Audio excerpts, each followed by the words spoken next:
वक्फ मामले पर अब नई बेंच नई तारीख पर नए सिरे से सुनवाई करेगी। हमारे साथ याचिकाकर्ताओं में से एक के वकील वरुण सिन्हा जी हैं।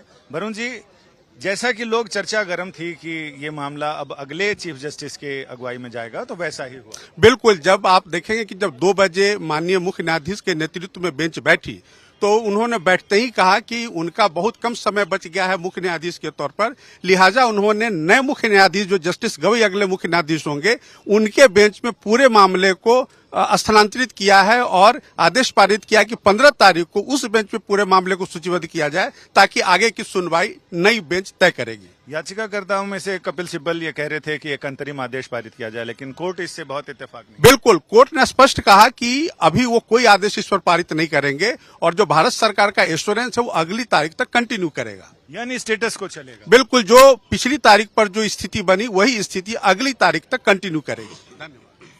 आप बताएं क्या कहना चाहते हैं आज के आदेश कि जैसे ही कोर्ट प्रारंभ हुई है, चीफ जस्टिस ने कहा कि चूंकि रिटायरमेंट अपकमिंग है, 13 को चीफ जस्टिस रिटायर हो रहे हैं और 14 को जस्टिस BR रवई नए चीफ में अपॉइंट हो रहे हैं, तो मामले की सुनवाई के लिए नई तिथि 15 मई को मुकर्रर की गई है।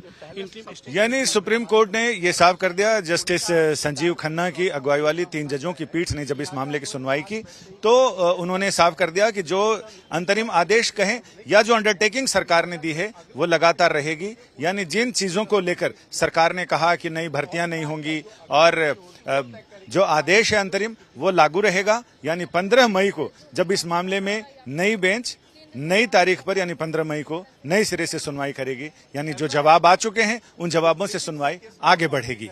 कैमरामैन अश्विनी हेलन के साथ संजय शर्मा, दिल्ली।